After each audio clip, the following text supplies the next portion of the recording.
வணக்கம் நேயர்களே, இன்றைக்கி நம்ம என்ன பார்க்க போகிறோம் அப்படின்னா பீட்ரூட் ஜூஸ் எப்படி செய்கிறதுன்னு பார்க்கலாம். ஃபஸ்ட்டு பீட்ரூட் நல்லா கழுவிக்கோங்க. இப்படி இந்த மேலே தான் நல்லா கட் பண்ணிக்கோங்க. கட் பண்ணிவிட்டு பீலர் இருக்கு இல்லையா, இதனால் இதை வந்து தோலை சீவிக்கலாம். இந்த மாதிரி சீவிக்கோங்க.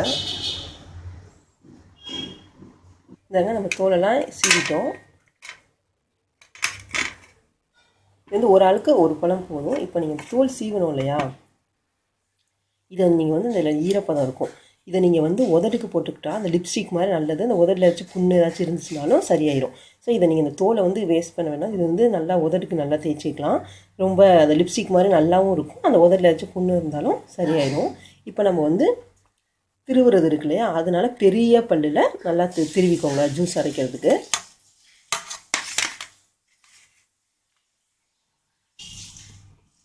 அதெல்லாம் திருவிக்கோங்க.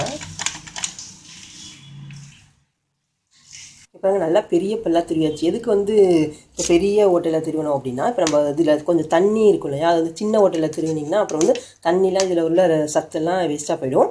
அதே நீங்கள் பீஸ் பீஸாக போட்டாலும் நம்மளுக்கு ஜூஸ் வந்து கரெக்டாக வராது. அதனால் பெரிய பல்லில் சீவிக்கோங்க மேலோட்டமாக. இப்போ நம்ம வந்து ஒரு பீட்ரூட் இருக்குது அப்படின்னா அதுக்கு வந்து 1/4 டம்ளர் தண்ணி போதும். இதை நம்ம வந்து ஜூஸரில் போட்டு இது பண்ணிக்கலாம். ஜூஸரில் போட்டாச்சு. இது 1/4 டம்ளர் தண்ணி ஊற்றிக்கலாம். இதிலே தண்ணி வருங்கிறதால ரொம்ப தேவையில்லை. இப்போ இதை வந்து நல்லா அரைச்சிக்கோங்க. இந்த பீஸஸ் வந்து இதாகிற வரைக்கும் நல்லா அரைச்சிக்கோங்க. நல்லா அரைச்சாச்சு. சில பேருக்கு வந்து பீட்ரூட் பொரியல் அதெல்லாம் பிடிக்காது குழந்தைங்களுக்குலாம். இப்போ இந்த மாதிரி ஜூஸ் போட்டிங்கன்னா அது வந்து இனிப்பாக இருக்கிறதுனால நம்ம எதுவும் சேர்க்கவும் வேண்டியதில்லை. அது ரொம்ப பிடிக்கும். அதனால் நீங்கள் இந்த மாதிரி இது வந்து ரத்தத்தை நல்லா சுத்தம் பண்ணுவோம். நீங்கள் குடித்த நிமிஷமே அந்த உள்ளே போய் இது ஜூஸுங்கிறப்ப உடனே உள்ளே போயிட்டு பண்ணணும்னு சொல்லுவாங்க இல்லையா, ஸோ அதனால் ரொம்ப நல்லது. இதை அப்படியே நம்ம வடிகட்டிக்கலாம்.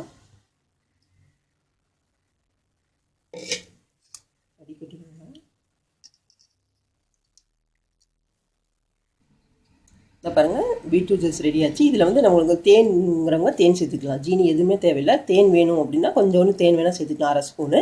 ஆனால் இது தேவையே இல்லை, அப்படியே நம்ம குடிச்சிக்கலாம். சுவையான பீட்ரூட் ஜூஸ் தயார். ரொம்ப நல்லது, ரொம்ப டேஸ்ட்டாக இருக்கிறதுனால பிள்ளைங்க வந்து இந்த பொரியல் அதெல்லாம் சாப்பிட்றதுனால இது வந்து நல்லா டேஸ்ட் பண்ணி சாப்பிடுவாங்க. இது ரொம்ப நல்லது. இது நீங்கள் செஞ்சு பார்ப்பீங்கன்னு நினைக்கிறேன். உங்களுக்கு இந்த வீடியோ ரொம்ப பிடிச்சிருந்துச்சுன்னா லைக் பண்ணுங்கள், ஷேர் பண்ணுங்கள், சப்ஸ்கிரைப் பண்ணுங்கள். Health is wealth.